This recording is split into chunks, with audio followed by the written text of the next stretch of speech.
Сиздин болгон киреше булактарыңыз күтүлбөгөн жерден түгөнүп калды дейли. Сизге карыздарды кайтаруудан баш тартышат. Ишканаңыздын кардарларынан акча түшпөй калды. Жумуштан бошотуп жиберди. Же сиз көптөн бери ооруп калдыңыз дейли. Канча убакытка чейин чыгымдарды төлөп жашай аласыз? Бүгүн биз акчаны кантип топтоо жана аны туура инвестициялоо жөнүндө сүйлөшөбүз.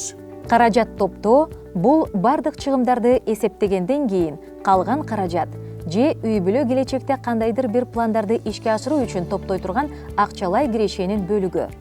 Үй бүлө мүчөлөрүнүн милдети үнөмдөлгөн каражатты чогултуу үчүн чыгымдарды пландаштыруу керек. Албетте, ар бир адамдын өзүнүн аманаты болот. Мен аларды банкка салып, акчамды дайыма картада сактайм. Кичине баягы адамдын тиричилигинен ашкан тыйындар болсо, жакшы банкка салып койсо, дивиденд кошулат да. Дивиденд деген бул жакшы. Негизинен акыркы күндөр ошо банкта сактайбыз, себеби алып койгондо баягы көзгө көрүнгөн акчанын изи батта болот да. Ошондуктан банкта сактайбыз. Акча топтоо менен сиз өзүңүздү ишенимдүү сезесиз. Эгер киреше булактар жоюлса, чогулткан акчаларды колдонууга болот. Бул финансылык жактан каржылап турганда абдан жакшы каржылык колдоо. Жашоодо күтүлбөгөн көйгөйлөр өтө көп эле болот. Эгерде сиз ал күтүлбөгөн көйгөйлөргө даяр болбой турган болсоңуз, ал сиздин каржыңызга өтө эле өзүнүн зыянын келтирүүсү мүмкүн. Бирок биз ошого алдын ала даяр боло турган болсок, акырындап акчаны үнөмдөй турган болсок, кандайдыр бир ошондой биздин жашообузда көйгөйлөр жаралган учурда биз ал көйгөйлөрдөн оңоюраак өтүп кетебиз. Бул биздин каржы коопсуздугубуз деп айтып койсок болот. Чогулткан акчанын өлчөмү жок дегенде 6 айлык маянага туура келиши керек деп болжолдонууда. Ошондуктан жумушсуз калган учурда 6 ай айлык акысыз оңой жашай алабыз. Жана бул убакыттын ичинде ылайыктуу жумуш таба алабыз. Демек, каржылык үнөмдөөнүн көлөмү канчалык чоң болсо, биз ошончолук аз тынчсызданабыз. Көп учурда чоң буюм сатып алуу үчүн бизге ири суммадагы акча керектелүүсү мүмкүн. Бирок биздин тапкан кирешебиз көп учурда ошол биз сатып ала турган буюмга жетпей калат дагы. Биз туугандарыбыздан же болбосо банктан насыя алганга мажбур болобуз. Эгерде биз кичинекей суммадан баштап акчаны чогултканды үйрөнө турган болсок, керектүү учурда биз ошол эле топтолгон акчабызды сарптаганга мүмкүнчүлүгүбүз бар. Эч кимден карыз албастан, банктан насыя албастан. Аманат накталай акча, мал, зер буюмдар, кыймылсыз мүлк, шериненин акчасы, банктык депозит, баалуу кагаздар жана башка түрдө болушу мүмкүн. Аманаттын ар бир түрү өзүнчө мүнөзгө ээ жана жакшы, жаман жактары бар. Аларды баалоо үчүн ликвиддүүлүк, кирешелүүлүк жана тобокелдиктер сыяктуу көрсөткүчтөр колдонулат. Натыйжалуу бюджетти түзүү үчүн белгилүү бир эрежелерди сактоо керек. Мисалы, конкреттүү максаттарды коюу керек. Кыска мөөнөттүү, орто мөөнөттүү жана узак мөөнөттүү. Аманаттарды сактоонун алдында сатып ала турган тигил же бул буюмдун зарылдыгына, анын үй бүлө үчүн зарылдыгына маани бериңиз.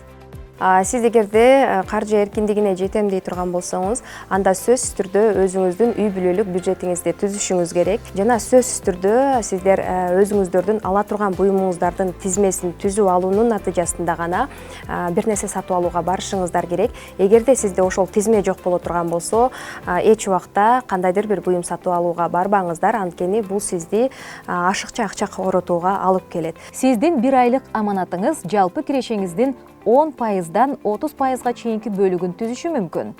Бирок үнөмдөө сиздин ден соолугуңузга же үй бүлөңүздүн ден соолугуна зыян келтирбеши керек. Биз бир нече айдын бюджетине туура келе турган сумманы топтоп, аны үй бүлөдө кандайдыр бир өзгөчө кырдаалдар пайда болгондо гана колдонуубуз керек. Жана ошол киреше биздин үй бүлөбүзгө кирген маалда жок дегенде 10% акчаны сактап калуубуз кажет. Эмне дегенде бизде акчаны коротуп жиберүү азгырыгы өтө күчтүү болгондуктан биз көп учурда акчаны банктын эсебине коюубуз керек. Эгерде биз жакшы карылыкта жашагыбыз келе турган болсо, анда азыртадан баштап кам көрүүбүз кажет.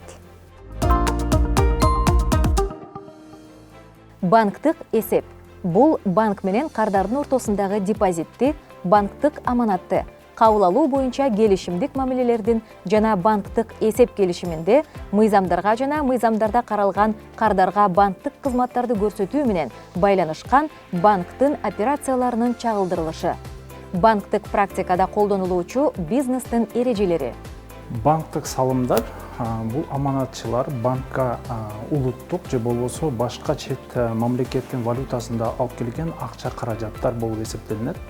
Ал эми Кыргыз Республиканын мыйзамдарына ылайыктуу банктар же башка кредиттик уюмдар эгерде ошол салымдарды алган болсо өз убагында кайтарып берүүгө милдеттүү. Депозиттер боюнча пайыздык чендер депозиттин түрүнө, мөөнөтүнө жараша болот. Аманаттын мөөнөтү канчалык көп болсо, банктар ага пайыздарды сунушташат. Депозит валютасы да маанилүү. Кыргыз Республикасында чет өлкөлүк валютадагы депозиттер боюнча пайыздар улуттук валютадагы депозиттерге караганда суммасы азыраак. Тагыраагы депозиттин чейни канчалык жогору болсо, ошончолук пайыздары жогору. Ал эми айрым депозиттик продуктылар пайыздарды бербейт. Депозитти банкка алып барып салыш үчүн кайсыл банкка саласыз, биринчи ошону аныктап алышыңыз керек. Депозиттин өзүнүн ал сиздин максатыңызга жараша болот. Биринчиден сиз канча мөөнөткө саласыз ал депозитти, кандай валютада саласыз жана кандай кирешелүүлүк же болбосо башка шарттарын өзүңүз үчүн аныктап алышыңыз керек. Жана ошол сизге сиздин максатыңызга дал келген шарттары бар банктардан өзүңүздүн максатыңызга дал келген депозиттерди тандап, анан ошол жерге апарып депозитиңизди салып аманатчы болгонуңуз оң. Депозиттер боюнча орточо пайыздык чендер 1 жылдык мөөнөткө улуттук валютада 1 жылга болжол менен 10%. Мисалы 200 000 сом салсаң, 1 жылдан кийин анын үстүнө 20 000 сом кошулат. Андан сырткары, бизде ислам принциптери менен иштеген каржы кредиттик мекемелер бар. Алардагы депозиттерди кабыл алышат. Депозиттердин бир нече түрү бар. Ар биринин өзүнүн артыкчылыктары жана кемчиликтери бар. Кыргыз Республиканын банктары депозиттин көптөгөн түрлөрүн сунуштайт.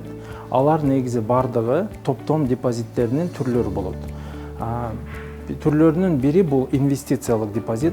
Анын негизги максаты сиздин алып келген каражаттарыңызды анык бир мөөнөткө сактап жана ошонун пайыздарын капитализация жолу менен капиталыңызды чоңойтуп бергенге мүмкүнчүлүгү бар. Дагы бир депозиттин түрү бул балдардын депозиттери. Ал жерде бала менен ата-энеси келип чогуу ал депозитти ачып, баланын келечегинде кандайдыр бир максаттарына жумшоо үчүн чогултулат. Жана ошол бала бойго жеткенде ошол депозит алынып, ошонун максатка иштетилет. Дагы бир түрү бул пенсиялык депозит. Ал жерде биздин банктын кардарлары чогулткан депозиттерди убагы менен салып, жана кайра алып турганга мүмкүнчүлүгү бар. Анын дагы бир артыкчылыгы ошол калган калдыгына пайыздарды чегерилип турушу мүмкүн. Андыктан колдонуу шарттары жана максаттары боюнча сизге эң ылайыктуу аманат түрүн колдонуңуз. Банктык депозитке инвестициялоодо депозиттин кайсы түрү сизге ылайыктуу экенин тандаңыз. Балдарыңдын келечеги үчүн жана карлыгыңда татыктуу өмүр сүрүү үчүн каражаттарды топтоо керек. Сиз түшүнбөгөн финансылык булакка инвестиция салбаңыз. Аманатты тандоо үчүн ар кандай банктардын шарттарын, анын ичинде пайыздык ченди жана кошумча шарттарды кылдаттык менен карап чыгуу керек. Же болбосо сиз инвестиция ала аласыз, башкача айтканда акча салыңыз, же келечектеги пайда үчүн активдерди сатып алыңыз. Кийинки чыгарылышта биз сизге инвестиция жана кирешеңизди кантип туура инвестициялоо керек экенин айтып беребиз.